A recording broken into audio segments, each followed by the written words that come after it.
এটা হলো egg dispenser, egg stand. আমার হাজব্যান্ড একেবারে নিয়ে তুলেছে বিছানার ওপরে। এতে এবার ডিম সাজিয়ে রাখবো।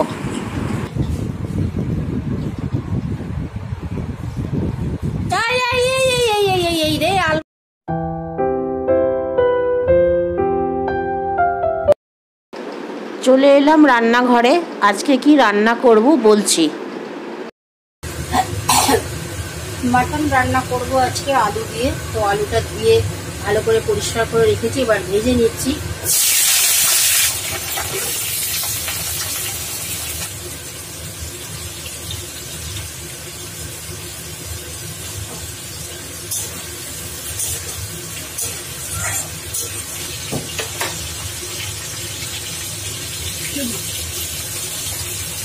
কোথায় আছে কে জানে। দেখো আবার দেখছে।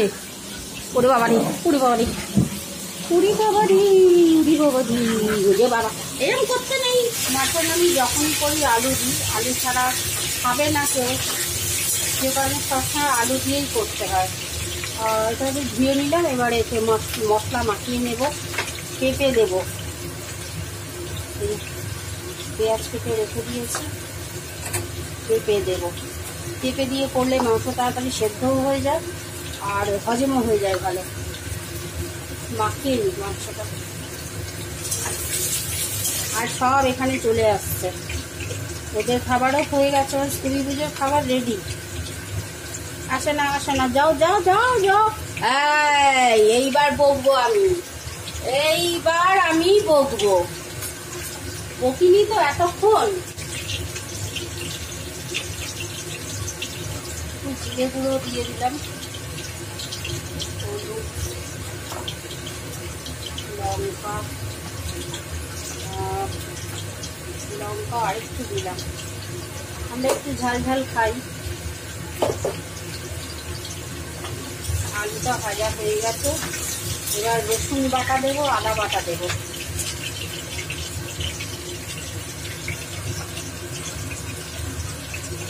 এটা হচ্ছে রসুন আর পেঁয়াজ একসঙ্গে বাটা আছে। আমি পেঁয়াজ কুচিয়েও দেবো।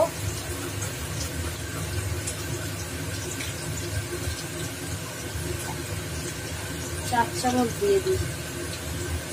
হয়ে গেছে। একটু নুন আর লেবুর রস মাখিয়ে রাখি, তাতে ভালো থাকে অনেক দিন। এটা আমার মোটামুটি 7-8 দিন চলবে। হাত দিয়েই করি, হাতই বেটার। ভালোবাসা মাখানো হাত।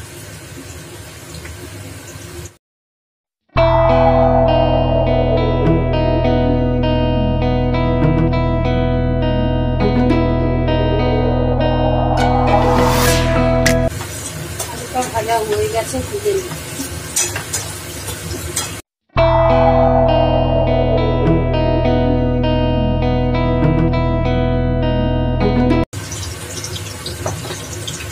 একটু তেল লাগবে, মাংস একটু তেল না দিলে না ভালো লাগে না। আর একটু দিয়ে দিলাম তেল। এই যে পেঁয়াজ।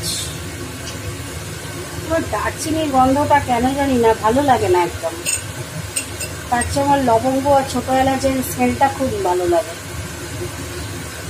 দারচিনির স্মেলটা একদম আমার পছন্দ হয় না। তবুও কিছুটা তো দারচিনি দিতেই হবে। কিছুটা মানে খুব সামান্য দেবো।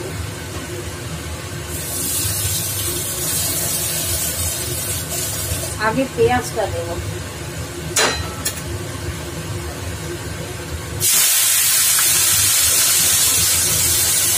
তেলটা ভালো গরম হয়ে গেছে তো, আগে দারচিনি তেজপাতা দিলে না এই গন্ধটা বেরিয়ে যাবে।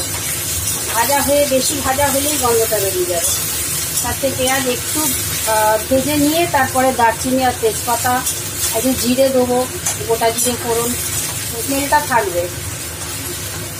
মানে আমি যেভাবে করি সেভাবেই বলছি। পেঁয়াজে হালকা ব্রাউন রং ধরেছে। এবার আমি তেজপাতা, গোটা গরম মশলাটা দিয়ে দিলাম আর একটু জিরে দেবো। অল্প একটু জিরে, ফ্লেভারটা ভালো আছে।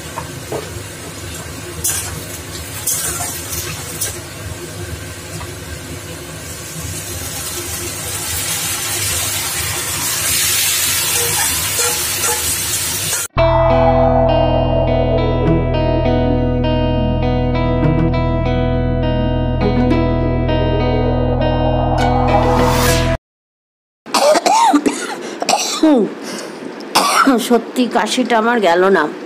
তো মাংসটা এবার খুব ভালো করে কষিয়ে নেব, সব দিয়ে একবারে বসিয়ে দিয়েছি, খুব ভালো করে কষিয়ে নেব। যখন দেখব মশলা থেকে তেলটা ছেড়ে এসেছে তখন প্রেসারে দেবো।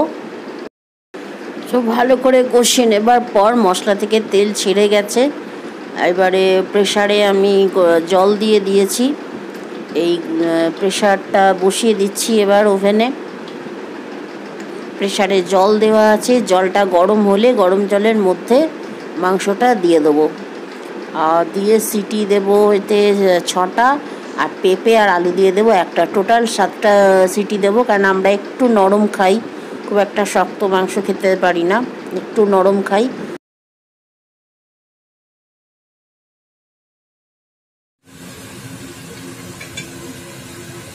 জলটা গরম হয়ে গেছে, এই যে ধোয়া হচ্ছে, এবার মাংসটা দিয়ে দেবো।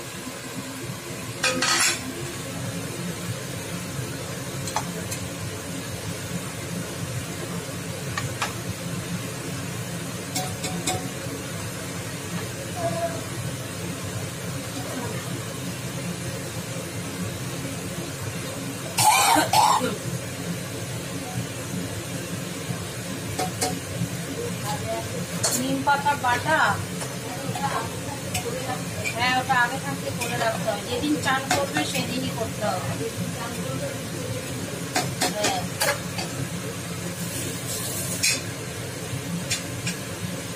এত জানলা দিয়ে হাওয়া আসছে না, বারবার গ্যাস হয়ে যাচ্ছে, এত হাওয়া। জানলাটা ওই জন্য বন্ধ করে দিলাম, বন্ধ করলে আরো গরম লাগছে। যতই বৃষ্টি হোক, যতই যাই হোক, গরম ভালোই আছে।